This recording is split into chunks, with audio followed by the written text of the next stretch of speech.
하나님 말씀을 교독하겠습니다. 마가복음 11장 1절에서 11절까지. 그들이 예루살렘에 가까이 와서 감람산 벳바게와 베다니에 이르렀을 때에 예수께서 제자 중 둘을 보내시며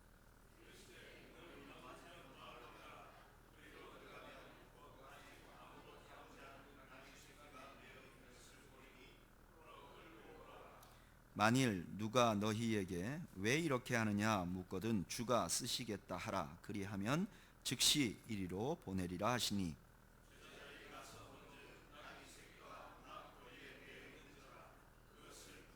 거기 서 있는 사람 중 어떤 이들이 이르되 나귀 새끼를 풀어 무엇 하려느냐 하매 제자들이 나귀 새끼를 예수께로 끌고 와서 자기들의 겉옷을 그 위에 얹어 놓음에 예수께서 타시니,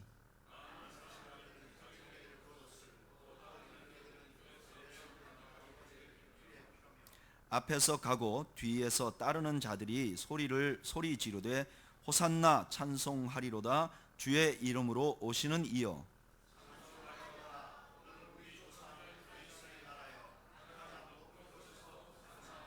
다 같이 보겠습니다.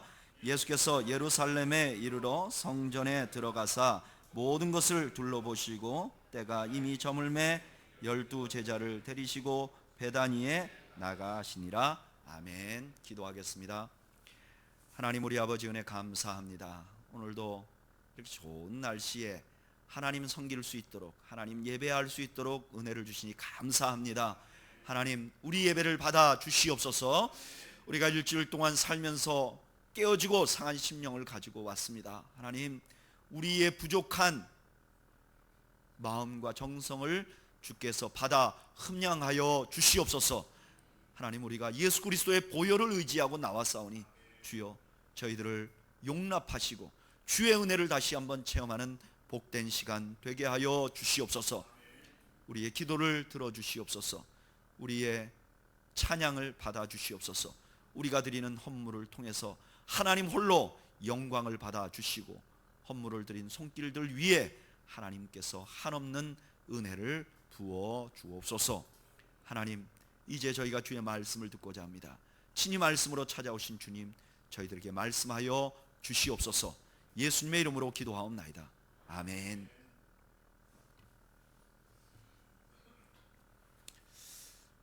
저는 이렇게 매주일 설교하는 설교가이고요, 제 직업이 설교하는 일입니다. 우리는 교회 담임 목사로서 저의 가장 큰 일이 설교고, 또 제가 주중에 일하고 있는 컴패션에서도 제 직함이 프리칭 패스터, 설교 목사입니다.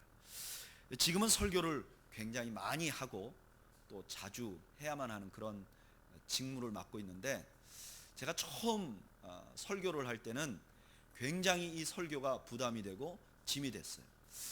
이 설교를 해서 정말 이 설교에 사람들이 변화되고 정말 이 설교를 듣는 사람들이 어떤 반응을 할까, 그게 저한테 늘 궁금했어요.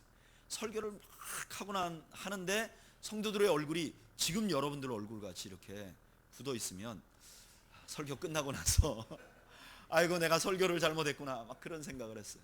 또 설교 끝나고 났는데 성도들 중에 한 분이 손을 잡고 전도사님 오늘 설교에 너무 은혜 받았습니다. 그러면 제가 집에 갈 때 얼마나 마음이 가벼웠는지 몰라요. 내가 오늘 설교 잘했구나. 근데 조금 지나고 나서 제가 그게 별거 아니라는 것을 알았습니다. 사람들이 겉으로 저에게 표현하는 것이 그렇게 중요한 것이 아니라는 것을 알았어요. 어떤 분들은요 워낙 예의가 발라서 은혜 받았습니다 하는 분들도 있어요. 어떤 분들은 처음 설교하는 제가 너무나 좌절할까 봐 격려하는 차원에서 은혜 받았습니다 그러는 분들도 있더라고요. 또 많은 분들은요 은혜 받았다고 말하는 게 자기가 그런 얘기 꼭 듣고 싶었는데 전도사님이 그 얘기 해줘서 고마워요 하는 의미의 은혜 받았습니다 라는 의미도 있더라고요. 그래서 그 얼마 후에서부터는 성도들에게 설교할 때 그 반응, 끝나고 나서 저에게 주는 반응, 칭찬, 이런 것이 전부 다 부질없다는 사실을 알게 됐어요. 그리고 나서 제가 결심한 것이 오직 말씀만을 전해야 되겠다. 성경에서 말하는 바만 전달해야 되겠다, 그렇게 결정을 한 거죠. 오늘 본문의 말씀이 우리에게 그 비슷한 메시지를 주고 있어요. 오늘 본문은요, 예수님께서 예루살렘 성에 입성하는 장면을 담고 있습니다. 그런데 예루살렘 성에 입성하기 전에 예수님께서 좀 재미난 일을 하나 하세요. 그게 뭐냐면은 제자들을 불러놓고 이렇게 말해요. 성에 들어가서, 맞은편 마을로 들어가서 나귀 한 마리가 있는데 그 나귀를 그냥 끌고 와라. 그런데 그 주인이나 옆에 있는 사람이 왜 이렇게 끌고 가냐? 그러면 주가 쓰시겠다, 그렇게 말하면 그 나귀를 줄 것이다.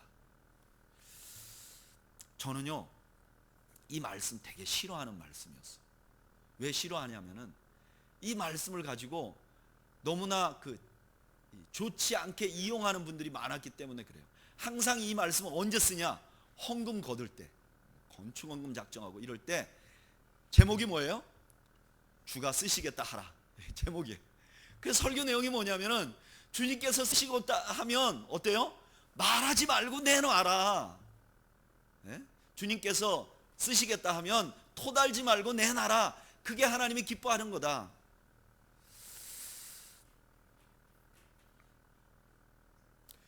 저는 그런 식으로 하는 게 별로, 목회자임에도 불구하고 별로 마음에 안 들었어요. 그런데 사실 이 말씀은요, 그거를 집중하는 말씀이 아니에요. 주님께서 그냥 나타나셔서 누구에게라도 주가 쓰시겠다 그러면 내놔라, 그런 말씀을 강조하는 말씀이 아니에요. 이 말씀은 오히려 많은 학자들이 뭐라고 얘기를 하냐면은 예수님께서 주가 쓰시겠다라고 말하도록 한 것을 미리 준비했다고 봐요. 그러니까 예수님이 예루살렘 성에 가기 전에 그 맞은편 마을에 있는 사람에게 전가를 보낸 거예요.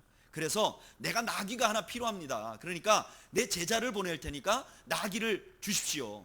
그런데 그 사람이 내 제자인 줄 어떻게 아느냐?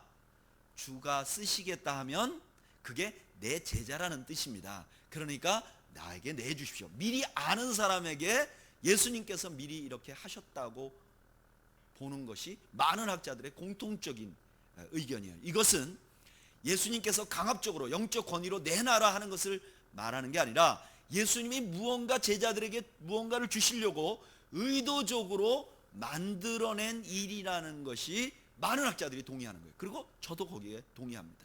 예수님이 지금 나귀를 끌어다 쓰신 이유는 예수님께서 제자들에게 꼭 주고 싶은 메시지가 있었던 거예요. 이제 십자가로 가야 되는데 십자가로 올라가시는 예수님께서 십자가에 달리시기 전에 제자들이 꼭 기억해야 될 것들이 있는데 그것을 알려주려고 예수님이 의도적으로 나귀를 끌고 왔다는 거예요. 그러면 예수님께서 무엇을 알려주시려고 했는가? 첫째, 저를 따라 하시죠. 예수님은 왕이심을 알려주시기를 원하셨습니다.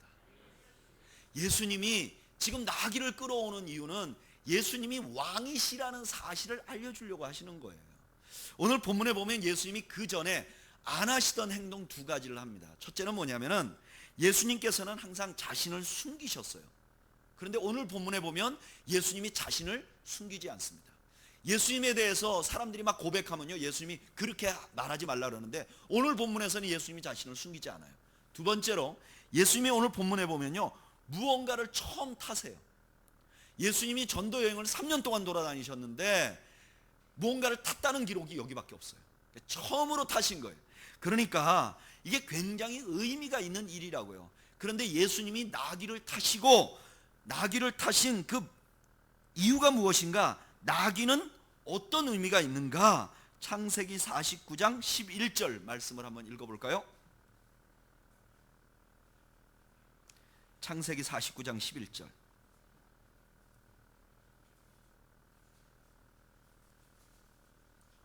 읽어보죠. 몇 페이지죠? 79페이지.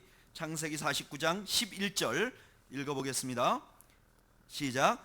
그의 나귀를 포도나무에 매며 그의 암나귀 새끼를 아름다운 포도나무에 맬 것이며 또 그 옷을 포도주에 빨며 그의 복장도 포도즙에 빨리로다. 이 말씀은 야곱이 유다에게 축복의 예언을 한 것이에요. 그런데 그 말씀 바로 전에 10절에 무슨 예언을 먼저 하셨는가 한번 읽어볼까요?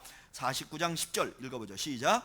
규가 유다를 떠나지 아니하며 통치자의 지팡이가 그 발 사이에서 떠나지 아니하시기를 실로가 오시기까지 이르리니 그에게 모든 백성이 복종하리로다. 아멘. 야곱이 유다를 축복하는데 너희 후손 중에 누가 나올 것이다? 통치자가 나올 것이다. 그렇게 예언하고 그 다음에 말하기를 그 통치자는 어떤 사람이냐? 나귀를 포도나무에 맨다. 그러니까 이스라엘의 유다 자손으로 통치자가 나올 텐데 그 통치자는 어떤 사람이냐면 나귀를 타는 사람들이라는 거예요. 그래서 유대인들은 어떻게 생각하냐면 나귀를 탔다 하면 그가 왕이라는 의미예요. 사사기 12장 14절에 보면 압돈이라는 사사가 아들 40명, 손자 30명이 나귀를 탔다 이렇게 기록해놨어요. 이건 무슨 말이냐면 아들 40명과 손자 30명이 이스라엘의 왕권을 행사했다 그런 뜻이에요. 또 열왕기상 1장 38절에 보면 솔로몬이 다윗의 노새를 탔다 그래요. 노새는 어떤 짐승이죠? 노새는 나귀하고 말하고의 잡종이에요. 그러니까 노새는 나귀하고 더 가까운 짐승이에요. 다윗이 뭐 타고 다녔느냐? 나귀를 타고 다녔다는 거예요. 그래서 지금 나귀를 탄다는 것은 이스라엘 사람들에겐 적어도 그가 누구라는 걸 나타내는 거예요? 왕이라는 걸 나타내는 거예요. 왕이라는 걸 나타내는 거예요. 지금 예수님께서 뭘 하시고 계시느냐? 이제 십자가에 달리시기 전에 자신이 누구라고 밝히냐면은 내가 누구라고요? 왕이다. 여러분, 제자들이 꼭 기억해야 될 것은 무엇이냐면은 예수님이 누구시라는 사실이에요? 왕이시라는 사실이에요. 여러분 믿으십니까? 예수님 왕이세요. 예수님은 어떤 왕이시냐? 지금도 온 세상을 통치하시는 왕이세요. 여러분 지금 온 세상이 주님의 통치 아래에 있다는 것을 믿으십니까? 우리 눈에 볼 때는요 그렇지 않게 보이는 장면이 많아요. 하나님이 계시면 어째 저런 일이 생기는가? 하나님이 계시면 어떤 저런 일이 일어나는가? 이렇게 생각될 일이 많아요. 그러나 역사를 가만히 보면 지금도 하나님이 통치하고 계시다는 증거가 엄청나게 많아요. 근세기에 이르러서 제일 큰 사건 중에 하나가 동서독의 통일이었어요. 여러분 동독과 서독은 절대로 통일이 될 수 없는 나라들이에요. 왜요? 그 뒤에 미국이 있고 소련이 있고 이 두 나라가 없어지지 않는 한은 동서독이 하나가 될 수 없는 나라였어요. 그것도 오랫동안 공산주의와 자유민주주의로 나눠서 이념이 완전히 달라진 나라였어요. 그리고 그 동서독 가운데는 철망이 아니라 완전히 돌벽을 쌓아놨어요. 그런데 동독의 한 작은 교회에서 기도를 하기 시작해. 하나님, 우리를 통일시켜 주십시오. 사람들이 다 무시했어요. 그런데 그 동독 사람들이 1명, 2명, 3명 동독에서 기도 모임이 시작되고 그 소식이 서독에 알려져요. 그래서 동독에 많은 사람들이 기도하고 서독에 좀 몇몇 사람들이 기도하기 시작해요. 그런데 놀랍게도요, 그 기도운동 이후에 10년 안에 그 철의 장벽이 무너져 버립니다. 그것도 너무너무 우습고 이해할 수 없는 방법으로 장벽이 무너져 버립니다. 얼마 전에 그 독일 통일의 주역이었던 그 목사님이 한국에 와서 간증을 했어요. 그분이 이렇게 말합니다. 독일 통일은 기도로 이루어진 것입니다. 여러분, 주님은요 지금도 세상을 통치하세요.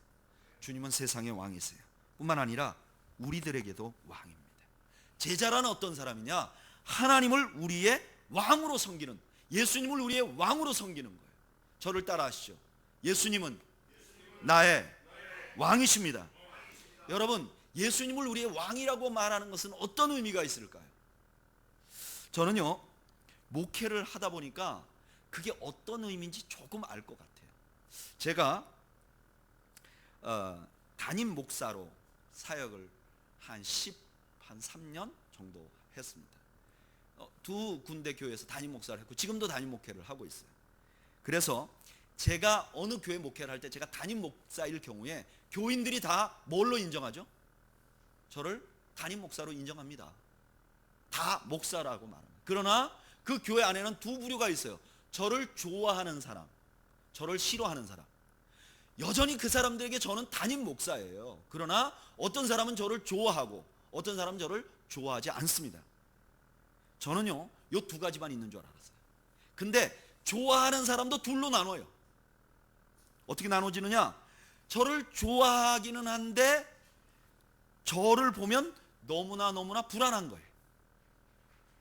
제가 하는 일이 좀 미숙해 보이는 거예요. 그래서 좋아하는데 이유가 뭐냐? 보호해 주려고 좋아하는 거예요. 그래서 안절부절 못하는 좋아하는 부류가 있어요. 또 하나의 좋아하는 부류는 저를 따라가는 부류예요. 그러니까 제가 무엇을 하든지 저분이 하는 거면 괜찮아 이렇게 따라오는 사람이에요. 여러분, 제가 지금 제 얘기를 하는 게 아니에요. 우리가 예수님을 섬길 때도 그렇게 한단 말이에요. 우리 모두가 교회 다니는 사람이 이렇게 인정해요. 예수님은 왕이십니다. 이거 인정 안 하는 사람은 없어요.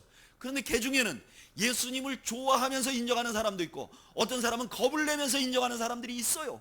교회 안에 신앙생활하면서 예수님 사랑하고 아끼는 게 아니라 그냥 종교를 떠나면 벌 받을까 봐 믿는 사람도 있어요. 그런데 예수님을 사랑하는 분들 중에서도 두 부류가 있어요. 어떻게 있느냐? 한 부류는 예수님을 믿긴 믿는데 예수님이 내가 원하는 신이 되어 주기를 원하는 거예요. 왕은 왕인데 내가 원하는 왕이 되어 주기를 원하는 거예요. 마치 대통령을 뽑아놓고 우리가 내가 원하는 대통령이 되어달라고 하듯이 그렇게 예수님을 왕으로 섬기는 분이 있어요. 어떤 분은 내가 이해가 하나도 안 돼도 예수님이 했다고 하면 그냥 따라가야 한다고 믿는 사람이 있어요. 여러분, 진정으로 왕권을 인정하는 것은 어떤 것일까요? 네 가지 부류 중에 오직 한 가지 부류만 예수님을 왕으로 인정하는 거예요. 여러분, 저는 여러분들이 예수님을 진정한 의미의 왕으로 인정하시는 여러분들이 되시기를 축복합니다. 예수님을 그냥 직함으로 인정하는 여러분들이 되지 않기를 바랍니다. 예수님을 내가 원하는 왕으로 만들기를 원하는 그런 왕이 아니기를 원합니다. 예수님을 있는 그대로 그분 앞에 우리가 무릎을 꿇고 그분이 하신 일이라면 이해가 안 되는 상황이라도 받아들이고 순종하고 복종하는 여러분들이 되시기를 주의 이름으로 축복합니다. 바로 그때 어떤 은혜가 있냐면 우리가 하나님 나라에 살게 돼요. 제가 보니까요, 제가 목회할 때 누가 제일 해피하냐? 제가 목회하는 교회에서 누가 제일 해피하냐? 그 네 번째 사람이 제일 해피해요. 여러분, 마찬가지로 우리가 신앙생활도 그래요. 어떻게 신앙생활할 때 우리가 하나님 나라에 살 수 있는가? 이 땅에서도 하나님 나라 같은 삶을 살 수 있는가? 주님이 하신 거라면 주님 그렇게 하겠습니다라고 복종하고 순종하는 사람들이 그런 은혜를 누리게 될 줄로 믿습니다. 두 번째로 저를 따라 하시죠. 오늘 본문이 뭘 그리는가? 예수님은, 저를 따라 하시죠. 예수님은 겸손한 왕이십니다. 오늘 나귀를 타신 것에 대한 다른 면이 있어요. 왕이라는 면뿐만 아니라 다른 면이 있는데 그게 스가랴서 9장 9절 말씀에 나옵니다. 많은 분들은 마가가 이 말씀을 쓸 때 스가랴서 9장 9절을 의식했을 거라고 생각해요. 우리 한번 읽어볼까요? 구약성경 스가랴서 9장 9절.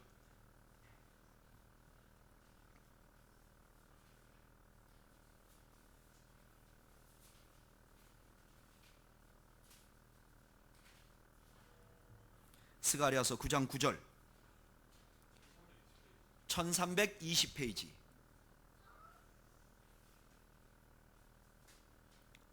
스가랴서 9장 9절.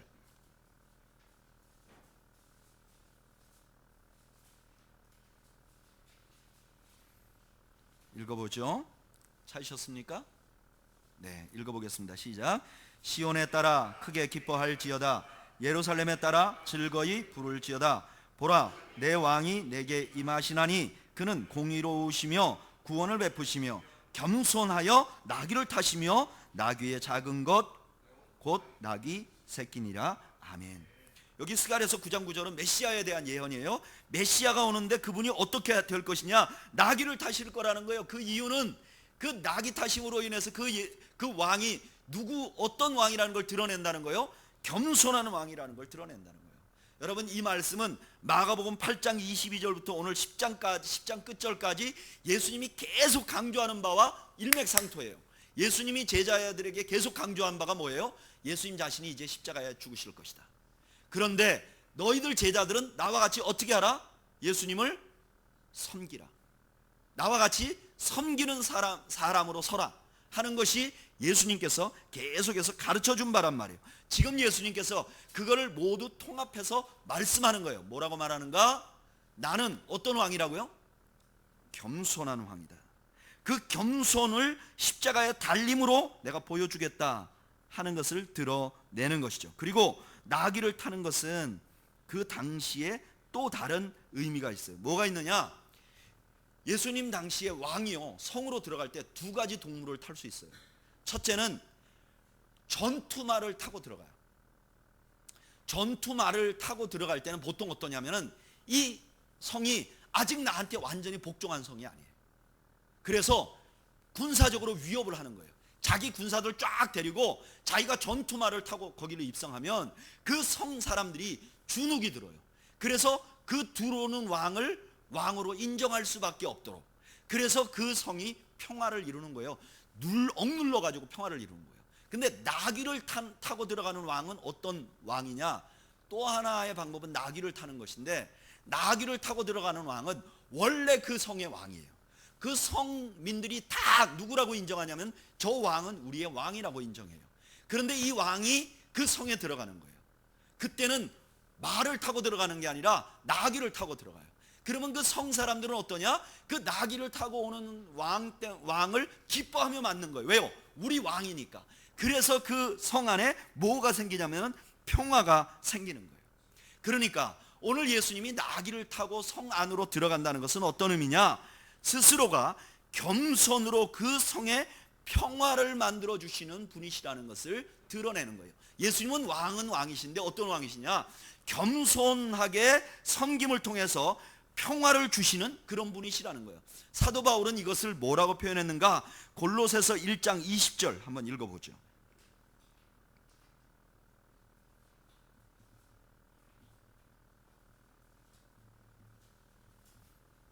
골로새서 1장 20절 읽어보겠습니다. 시작.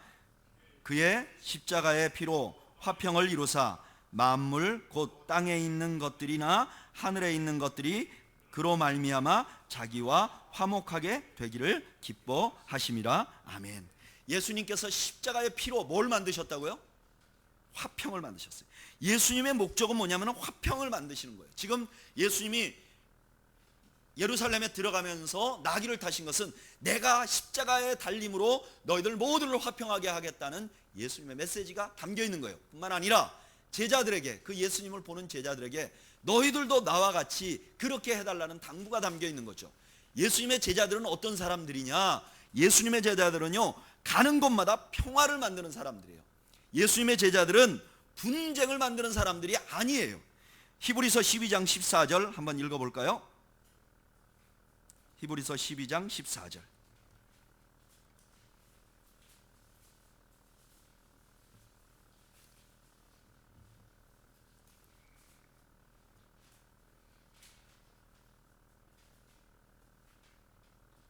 히브리서 12장 14절 몇 페이지죠? 367, 366 읽어보겠습니다. 시작. 모든 사람과 더불어 화평함과 거룩함을 따르라. 이것이 없이는 아무도 주를 보지 못하리라. 아멘. 그리스도인은 어떤 사람이냐? 모든 사람과 더불어 화평한 사람이에요. 제가요, 이렇게 목회를 하면서 물어봐요. 집사님, 권사님 혹은 장로님은 화평을 만든다고 생각합니까? 아니면 나는 화평을 깬다고 생각합니까? 근데 대부분의 사람들은 뭐라고 대답하냐면요, 나는 화평을 만든다고 생각해요. 왜 그럴까요? 자기하고 친한 사람들하고만 화평을 해. 그리고 친하지 않는 사람 생각 안 해. 근데 오늘 성경은 뭐라고 말하냐면은 모든 사람과 더불어 화평하는 것이 그리스도인의 뜻이라는 거예요. 저는 크리스찬, 우리나라의 기독교인들 리더들 혹은 지성인들 가운데 이 주님의 명령을, 주님의 당부를 잊고 사는 사람들이 굉장히 많다고 생각해요. 자기는 올바로 하는데, 자기는 정직하게 하는데 그분이 가는 곳에는 분쟁이 있는 거예요. 사람들이 하나가 안 되는 거예요. 사람들이 깨지는 거예요. 사람들 사이가 갈라지는 거예요. 저는 너무나 안타까운 게요, 우리나라를 보면 우리나라 교계가 크게 반으로 나눈다 그러면 보수적인 분들 그리고 자유스러운 분들로 나눌 수 있어요. 보수적인 분들은 성경 말씀 그대로 믿는 사람들이에요. 그리고 예배나 혹은 종교 생활하는 것을 보수적으로 해요. 술도 안 먹고 담배도 안 피고, 그 다음에 가능하면 우리가 봉사하고 주일 성수도 하고 이렇게 하는 사람들이에요. 자유롭다 하는 사람들은 이 성경 중에 하나님 말씀도 있지만 아닌 것도 있다고 믿는 사람들이 있어요. 그런 사람들도 교회를 해요. 그리고 그 사람들은 생활도 좀 자유로워요. 뭐 예배 끝나면 다 가서 술 마시고, 뭐 요즘에 맥주 정도는 다 마셔요. 또 이분들은 그냥 주일 성수 그렇게 안 해요. 그런데 너무너무 안타까운 것은요, 보수적인 저를 포함한 목회자나 성도들이 가면 우리가 들어가는 곳에 사회가 갈라져요. 그런데 자유로운 사람들은 들어가면 사회가 화목하게 돼요. 저는 우리가 보수적인 신앙을 견지하는 사람이야말로 세상에 화평을 이루는 사람들이 되어야 된다고 믿습니다. 여러분, 우리는 가는 곳마다 화평을 만들어야 될 사람들이에요. 양보하고 내려놓고 화평을 만들어야 해요. 그리고 뿐만 아니라 우리는 그 화평을 만드는데 어떻게 만들어야 되느냐? 힘으로 만드는 것이 아니라 겸손으로 만들어야 돼요. 우리는 가서 힘으로 이제 내가 이제 사장이니까 너희들 다 이렇게 해 라고 말하는 화평이 아니고 우리가 겸손함으로 화평을 만드는 거예요. 여러분, 그리스도인들은 먼저 교회에서 겸손함으로 화평을 만드는 연습을 해야 돼요. 교회 생활은 뭐 하는 것이냐? 겸손함으로 화평을 만드는 연습을 하는 곳이에요. 그래서 교회에서는요, 겸손해야 돼요. 겸손함. 그리고 그 겸손함을 통해서 여기서 훈련된 것을 통해서 세상에 나가서 가족들에게서 겸손으로 화평을 만들어야 돼요. 그리고 직장에서 겸손으로 화평을 만들어야 돼요. 친구들 모임에서 우리는 겸손으로 화평을 만들어야 돼요. 그러면 여러분, 겸손이란 무엇일까요? 우리가 겸손으로 화평을 만들려고 그러는데 겸손은 뭘까요? 너무나 많은 분들이요, 겸손을 이렇게 생각합니다. 굽신굽신하는 것, 말 대꾸 하지 않는 것. 그런데 성경은 겸손의 정의를 아주 정확하게 우리에게 알려주고 있습니다. 빌립보서 2장 3절.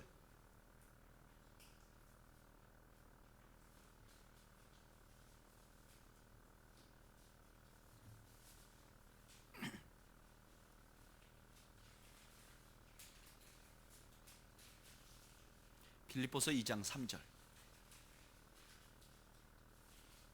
다 같이 읽어보겠습니다. 시작. 아무 일에든지 다툼이나 허영으로 하지 말고 오직 겸손한 마음으로 각각 자기보다 남을 낮게 여기고. 겸손이란 뭐죠? 나보다 남을 어떻게 하는 거예요? 낮게 여기는 게 겸손이에요. 그래서 겸손을 좀 더 우리가 쓰는 용어로 바꾸면 겸손은 수용성이에요. 수용하는 것. 상대방의 의견을 수용하는 것이 겸손한 거예요. 그래서 저는 겸손하기 어려운 사람이 어떤 사람이냐? 착한 사람, 그리고 많이 배운 사람. 겸손하기 어려워요. 겉모습은 분명히 젠틀하고 말도 부드럽게 하지만 속으로는 어떠죠? 그래도 내가 너보다 낫다. 그리고 말은 안 하지만, 딱 부딪히면 싸움은 안 하지만 그래도 네가 틀렸을걸? 이 겸손 아니라는 거예요. 겸손은 뭐예요? 그 사람이 나보다 낫다고 생각하는 거예요. 우리가 어딜 가든지 저 사람이 나보다 낫다고 생각할 때 그곳에서 그런 방법으로 평화를 만들어야 한다는 거예요. 그리스도인들이 가서 누구를 가르치려고 하면 평화가 일어나지 않아요. 그곳에 기쁨이 일어나지 않아요. 우리가 그 사람들로부터 배우려고 해야 돼요. 그 사람들의 장점을 보려고 해야 돼요. 너무나 많은 크리스찬들이 율법주의로 바뀌어서 안 믿는 가정에 사는 형제와 자매, 혹은 안 믿는 가정으로 시집가거나 결혼한 사람이 딱 들어가서 제일 먼저 보는 게 뭐예요? 왜 저 집은 제사를 지내지? 왜 저 집은 저런 풍토를 가지고 있지? 왜 저렇게 하는 건 신앙적이지 않지? 그러나 여러분, 그분들에게 우리가 먼저 가서 그분들의 장점을 보고 배우려고 하면요, 우리가 종교가 다르다는 이유로 가정의 풍파를 만들 수가 없어요. 내 시아버지는 예수는 안 믿지만 인품이 좋을 수 있고, 내 시어머니는 인품과 성품도 다 안 좋지만 그래도 근면할 수 있고, 우리가 그분이 우리보다 낫다고 생각하고 배우려고 들면 분쟁이 일어나지 않는 거예요. 여러분, 교회 분쟁이 왜 일어나요? 교회 분쟁이 일어나는 가장 큰 이유는요, 우리가 저 사람보다 낫다고 생각하기 때문에 그래요.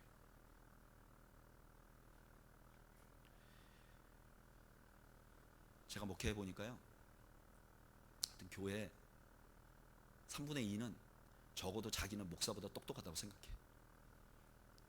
근데 그건 맞는 거예요. 적어도 저에게 있어서는 맞는 것 같아요. 여러분, 겸손은 뭐냐? 수용하는 거예요. 상대방의 의견에 수용할 줄 아는 거예요. 저는 그걸 참 못해요. 제가 참 부족해요. 그래서 저는 겸손하지 못한 것 같아요. 그런데 우리 예수님의 당부는요, 우리가 겸손하기를 원하세요. 세 번째, 예수님이 우리에게 가르치시는 것은, 저를 따라하시죠, 참 왕을 섬기는 왕이심을 드러냅니다. 예수님이 참 왕을 섬기는 왕이라는 것을 드러내는 거예요. 잘 보세요. 7절에 보면 예수님께서 들어가니까 막 사람들이 나뭇가지를 꺾어요. 그리고 9절에 보면 호산나 호산나 외쳐요. 그 호산나라는 말은 무엇이냐? 우리를 구원하소서, 구원하소서. 그런데 이상한 거는요, 여기에서 예수님에게 환호를 했던 그 사람들이 예수님이 십자가에 달릴 때 죽이라고 그래요. 어떻게 이럴 수가 있을까요? 어떻게 예수님 들어올 때는 호산나 호산나 그랬던 사람들이 예수님 십자가에 달릴 때는 죽이라 그럴 수 있었을까요? 저는 이거를 예전에 그냥 그만큼 많이 공부를 안 해서 제가 착각을 했어요. 저는 그냥 이렇게 생각했어요. 이게 군중이다. 군중이라는 것은 한때는 저 사람이 영웅을 만들었다가 한때는 저 사람을 이렇게 역적을 만들 수도 있다, 그렇게 생각을 했어요. 물론 그것도 맞는 얘기죠.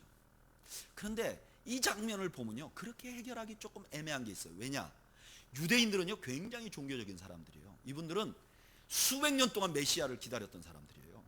메시아를 위해서 자기가 죽는 것을 영광스럽게 생각했던 사람들이에요. 그런데 예수님을 지금 호산나 하는 건 메시아라는 뜻이거든요. 그런데 이분이 십자가에 달릴 때 외면했다, 이건 이해할 수가 없는 거예요. 적어도 유대인에게는 안 맞는 말이에요. 그러면 이게 왜 이런 현상이 일어났는가? 제가 이번에 설교 준비하면서 책을 보니까 여러분, 놀라운 거는요, 예루살렘에 있는 사람들이 성 어귀에 다 서 있는 거예요. 서 있으면서 뭐 하냐면은, 이렇게 유월절 순례객들이 들어오면 그 순례객들 가운데 뭐 지방 유지가 온다든지 아니면 어느 마을에서 좀 높은 사람이 오면 그 주변에 있는 사람들이 호산나 호산나 해주는 거예요. 무슨 얘기인지 아시겠죠? 이게 예수님만 해준 게 아니라 다니는 사람들 다 해준 거예요. 그러니까 보세요, 11절에 보면 예수님께서 저녁이 되니까 12명밖에 안 남아요. 나머지 사람들 호산나 호산나 했는데 이게 그냥 아무것도 아닌 거예요. 그러니까 그러면 왜 이걸 기록해 놨는가? 호산나 함으로 예수님이 구원을 베푸시는 왕이라는 사실을 확증시켜 놓으려고 기록해 놓은 거지, 이 사람들이 진심으로 예수님을 환영했다고 놓은 것을 기록한 게 아니에요. 예수님은요, 이분들이 호산나 호산나 해도 그거 개의치 않았어요. 왜요? 이건 그냥 의뢰 하는 거예요. 자기가 누군지도 모르고 하는 거예요. 그러고 나서 예수님이 어디로 가셨죠? 성전으로 가셨어요. 왜요? 예수님은 왕이세요. 그런데 예수님은 왕이신데 어떤 왕이시냐?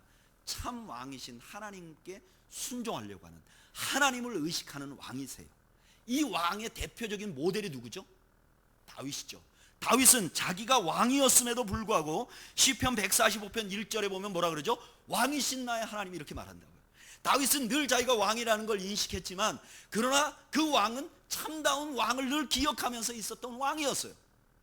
그래서 예수님께서는 수많은 사람들의 환호, 그런 것에 현혹되지 않으시고 오직 한 사람의 청중, 참 왕이신 하나님만을 의식하고 지금 계시는 거예요. 지금 제자들에게 예수님께서 그것을 가르치는 거예요.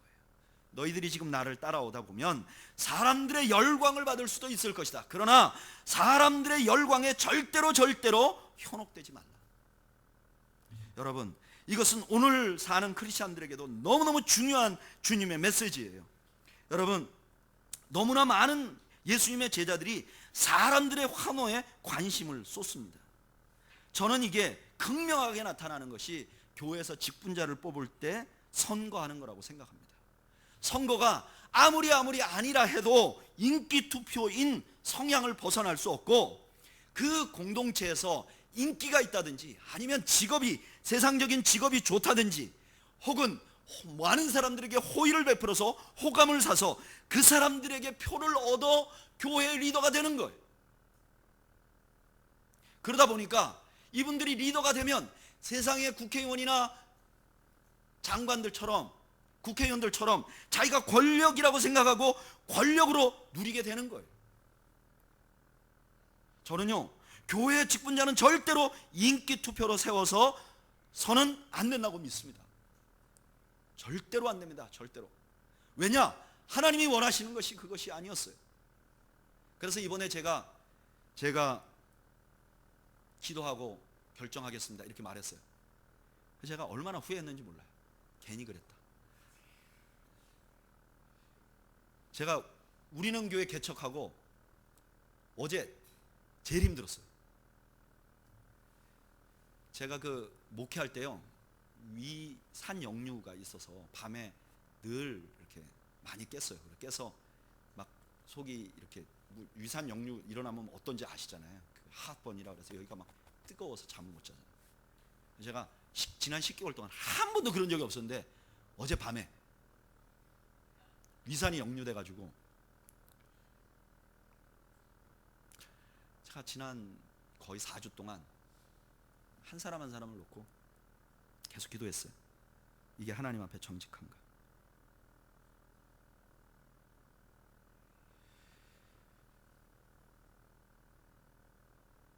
그런데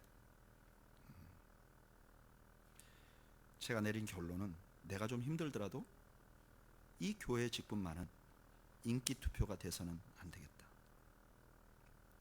또한 저에게 인정받는 기회가 돼서도 안 되겠다. 정말 하나님 앞에, 신앙 양심 앞에서 직분자를 세워야 되겠다. 우리는 교회 직분은요, 그렇기 때문에 모두 봉사직입니다. 오늘 직분을 뽑겠지만 우리 교회가 당회가 시작되고 재직회가 시작되고 나서는 재직회나 당회에서 교회 운영에 관한 일은 모두 운영위원회를 뽑을 것입니다.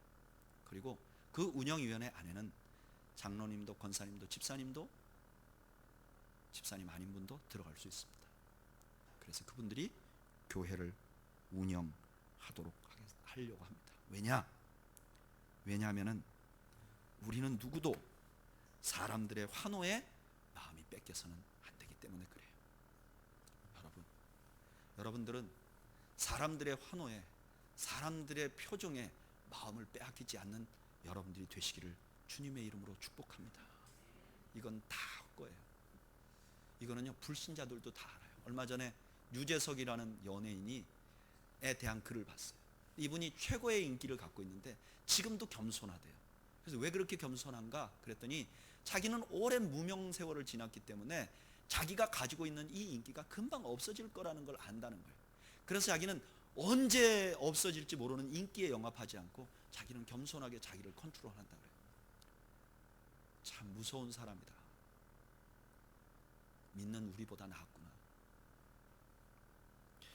여러분, 저는요, 저를 좋다 하는 사람들이 얼마나 허무하고 물거품 같은지를 너무나 잘 경험했어요. 저한테 와서 좋다고 아부하고 칭찬하고 그랬던 사람들이 그것이 얼마나 허망했던지. 그래서 그냥 솔직히 제 마음 같으면요, 우리는 교회 성도들은 다 장로님, 권사님 시켜줬으면 좋겠어요. 왜냐하면 이런 분들이 없어요. 이 다 진품들이에요. 여러분들 가짜가 없어요. 물거품이 없어요. 다 진짜들이에요. 그래서 제가 더 힘들었지만 여러분, 사람들의 평가에 마음 빼앗기지 마시기 바랍니다. 그리고 우리는 항상 한 분 왕 앞에 서는 사람들이 되시기를 주의 이름으로 축복합니다. 내가 이 땅에서 왕으로 살 수 있는 유일한 방법은 한 분 왕 앞에 사는 거예요. 하나님이 나를 어떻게 생각하시는가, 하나님이 나에 대해서 어떻게 평가하시는가, 오직 이것만을 염두에 두는 거예요. 이것이 우리의 삶의 행동의 가장 중요한 잣대가 되시기를 주님의 이름으로 축복합니다. 주님이 뭐라고 하시는지. 저는 어저께 제가 사역했던 교회 부목사님으로 계시던 목사님을 만났어요. 여러분들이 다 아시는 분이세요. 계실 때도 아주 잘했고요, 오래 안 계시고 큰 교회 부목사님으로 가셨어요. 최근에는 어떤 교회 담임 목사로 가실 뻔했다가 안 됐대요. 그래서 만나서 얘기를 했어요. 그런데 얘기 끝나고 나서 제 마음이 너무 허했어요. 왜냐하면 이 목사님이 지금 가진 온통의 관심은 담임 목사로 나가는 거예요.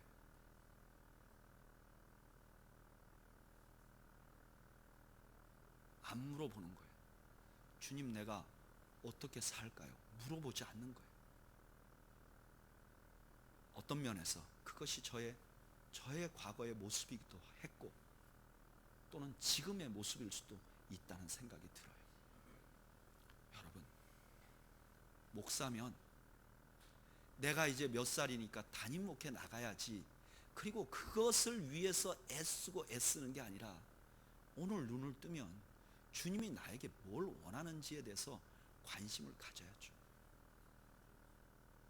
이거는 목사에게만 그런 것이 아니라 우리 모든 성도에게 마찬가지죠. 여러분, 지금 오늘 여러분들 속에, 여러분들 머릿속에 무슨 관심이 있으세요? 그 관심 주님은 어떻게 보실까요? 여러분, 저는 우리는 교회 성도들은 하나님 한 분 의식하고 살아가는 여러분들이 되시기를 주님의 이름으로 축복합니다. 예수님은 자신이 십자가에 달려 죽으시기 전에 제자들이 세 가지를 꼭 기억하기를 원했어요. 지금 예수님이 죽지만 그분은 왕이시라는 것을 기억하기를 원했어요. 그리고 그 왕은 겸손으로 십자가를 지시고 평화를 이루실 왕이시라는 것을 기억하기를 원했어요. 그리고 그 자신들의 주인이신 주님은 늘 사람들의 환호가 아니라 주님께서, 하나님께서 자신을 어떻게 보시는지를 주목하여 보기를 원하셨어요. 그리고 그 주님의 마음은 오늘 2015년도에 부산에 있는 우리는 교회 성도들에게도 동일하게 주시는 메시지라고 믿습니다. 그 주님의 당부가 저와 여러분들의 가슴 속에 담겨서 우리가 그 주님이 하신 대로 따라가는 저와 여러분들이 되시기를 주의 이름으로 축복합니다. 우리 그런 마음을 가지고